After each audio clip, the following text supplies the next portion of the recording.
बिस्मिल्लाहिर्रहमानिर्रहीम, अस्सलाम वालेकुम। पंजाब में तो बलोच की आबादी 5 करोड़ है।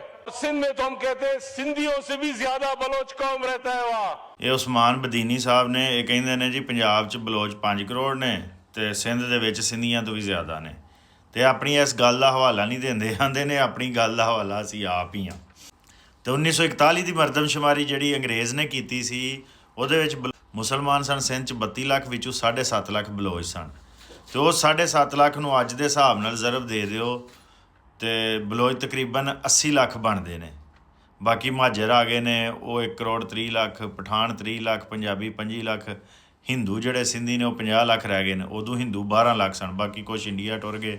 ਉਹ ਤਾਂ ਉਹਨਾਂ ਦੀ ਤਾਦਾਦ ਜਿਹੜੀ ਹੈ ਨਾ ਇੰਨੀ ਜ਼ਿਆਦਾ ਨਹੀਂ ਵਧੀ, ਨਹੀਂ ਤੇ ਬਲੋਚਾਂ ਨਾਲੋਂ ਜ਼ਿਆਦਾ ਹਿੰਦੂ ਸਨ।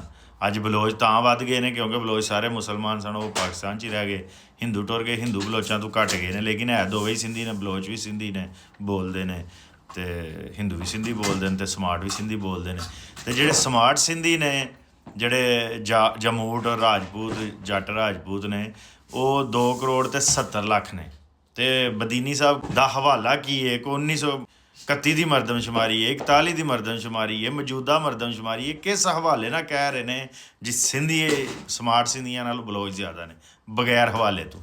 ਪੰਜਾਬ 'ਚ ਕਹਿੰਦੇ ਨੇ ਜੀ 5 ਕਰੋੜ ਬਲੋਚ ਨੇ, ਕੋਈ 7 ਕਰੋੜ ਬਲੋਚ ਕਹਿ ਦਿੰਦੇ, ਤੁਸੀਂ ਸਾਰੇ ਕਹਿ ਦਿਓ। ਉਹ ਮੀਰ ਹਸਨ ਬਲੋਚ ਆਉਂਦਾ ਜੀ ਪਾਕਿਸਤਾਨ ਦੀ 70% ਜ਼ਮੀਨ ਬਲੋਚਾਂ ਦੀ ਹੈ, ਤੇ ਇਕੱਲਾ ਵੀ ਮੇਰਾ ਵੀਰ ਤੁਸੀਂ ਕਰ ਦਿਓ, ਤੁਸੀਂ ਕਹਿ ਦਿਓ 100% ਪਾਕਿਸਤਾਨ ਬਲੋਚਾਂ ਦਾ। ਹਾਂ, ਇਹ ਗੱਲ ਸਹੀ ਹੈ ਕਿ ਸਭ ਤੋਂ ਜ਼ਿਆਦਾ ਪਾਕਿਸਤਾਨ 'ਚ ਬਲੋਚ ਸਿੰਧ 'ਚ ਨੇ, ਜਿਹੜੇ ਤਕਰੀਬਨ 80 ਲੱਖ ਨੇ। ਦੂਸਰੇ ਨੰਬਰ 'ਤੇ ਬਲੋਚ ਪੰਜਾਬ 'ਚ ਨੇ, ਜਿਹੜੇ ਤਕਰੀਬਨ 55 ਤੋਂ 60 ਲੱਖ ਦੇ ਦਰਮਿਆਨ ਨੇ। ਕਿਉਂਕਿ 1901 ਦੀ ਮਰਦਮਸ਼ੁਮਾਰੀ ਦੇ ਵਿੱਚ ਪੰਜਾਬ 'ਚ ਬਲੋਚ ਸਨ 4,67,000, ਅਤੇ ਉਦੋਂ ਬਾਅਦ ਪੰਜਾਬ ਦੀ ਕੋਈ 11 ਗੁਣਾ ਆਬਾਦੀ ਵਧੀ। ਉਹਨੂੰ ਤੁਸੀਂ 4,67,000 ਨੂੰ 11 ਨਾਲ ਜ਼ਰਬ ਦਿਓ ਤੇ ਤਕਰੀਬਨ ਘਾਟਾ ਵਾਧਾ ਕਰਕੇ ਨਾ 55-60 ਲੱਖ ਤੋਂ ਵੱਧ ਬਲੋਚ ਨਹੀਂ ਬਣਦੇ। ਉਸ ਤੋਂ ਬਾਅਦ ਆ ਗਏ ਸਾਡੇ ਬਲੋਚਿਸਤਾਨ ਵਾਲੇ ਬਲੋਚ। ਬਲੋਚਿਸਤਾਨ ਦਾ ਜਾ ਕੇ ਮੌਜੂਦਾ ਆਬਾਦੀ ਪੜ੍ਹ ਲਓ, 40% ਲੋਕ, 39% ਲੋਕ ਆਪਣੀ ਮਾਂ ਬੋਲੀ ਬਲੋਚੀ ਲਗਵਾਈ ਹੈ, ਅਤੇ 1.5 ਕਰੋੜ ਆਬਾਦੀ, ਉਹਦੇ ਵਿੱਚੋਂ 39% ਦਾ ਮਤਲਬ ਇਹ ਵੇ ਕਿ 50 ਲੱਖ, ਯਾਨੀ 80 ਲੱਖ ਬਲੋਚ ਸਿੰਧ 'ਚ ਨੇ, 55 ਲੱਖ ਪੰਜਾਬ 'ਚ ਨੇ, ਅਤੇ 50 ਲੱਖ ਤੁਹਾਡੇ ਬਲੋਚਿਸਤਾਨ 'ਚ ਨੇ। ਸਭ ਤੋਂ ਜ਼ਿਆਦਾ ਮਤਲਬ ਬਲੋਚਿਸਤਾਨ 'ਚ ਤਾਂ ਸਭ ਤੋਂ ਘੱਟ ਬਲੋਚ ਨੇ। ਅਤੇ ਜਿਹੜੇ ਵੀ ਸਾਡੇ ਬਲੋਚ ਭਰਾ ਨੇ ਬਲੋਚ ਕੌਮੀਅਤ ਵਾਸਤੇ ਜਾਂ ਬਲੋਚ ਦੇ ਹਕੂਕ ਵਾਸਤੇ ਗੱਲ ਕਰ ਰਹੇ ਨੇ, ਘੱਟੋ ਘੱਟ ਗੱਲ ਤਾਂ ਸੱਚ ਕਰਿਆ ਕਰੋ, ਕਿਸੇ ਹਵਾਲੇ ਨਾਲ ਗੱਲ ਕਰਿਆ ਕਰੋ। ਅੰਗਰੇਜ਼ ਦੌਰ ਦਾ ਕੋਈ ਹਵਾਲਾ, ਕੋਈ ਮੌਜੂਦਾ ਦੌਰ ਦਾ ਹਵਾਲਾ, ਹਕੂਮਤ ਪਾਕਿਸਤਾਨ ਦਾ ਕੋਈ ਡਾਟਾ, ਜਾਂ ਕਿਸੇ ਕੋਈ ਗੈਰ ਜਾਨਬਦਾਰ। ਚਲੋ ਤੁਸੀਂ ਆਉਂਦੇ ਹੋ ਮਰਦਮਸ਼ੁਮਾਰੀ ਅਸੀਂ ਤੁਹਾਡੀ ਮੰਨ ਵੀ ਲਈ ਗਲਤ ਹੈ, ਹਾਲੇ ਕਿ ਮਰਦਮਸ਼ੁਮਾਰੀ ਗਲਤ ਨਹੀਂ ਹੁੰਦੀ। 19-20 ਦਾ ਫਰਕ ਹੁੰਦਾ ਹੈ, 100-150 ਦਾ ਫਰਕ ਨਹੀਂ ਹੁੰਦਾ, ਅੱਧੋ ਅੱਧ ਦਾ ਫਰਕ ਨਹੀਂ ਹੁੰਦਾ।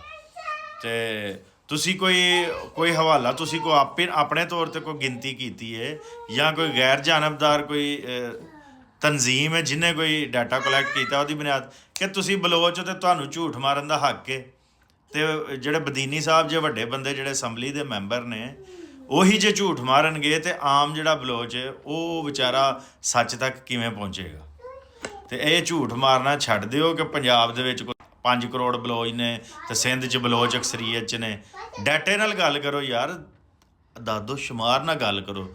ਦੁਨੀਆ 'ਚ ਗੱਲ ਹੁੰਦੀ ਹੈ ਹਕਾਇਕ ਦੀ ਬੁਨਿਆਦ 'ਤੇ, ਜਜ਼ਬਾਤ ਦੀ ਬੁਨਿਆਦ 'ਤੇ, ਔਰ ਝੂਠੇ ਦਾਅਵਿਆਂ ਦੀ ਬੁਨਿਆਦ 'ਤੇ ਨਹੀਂ ਹੁੰਦੀ।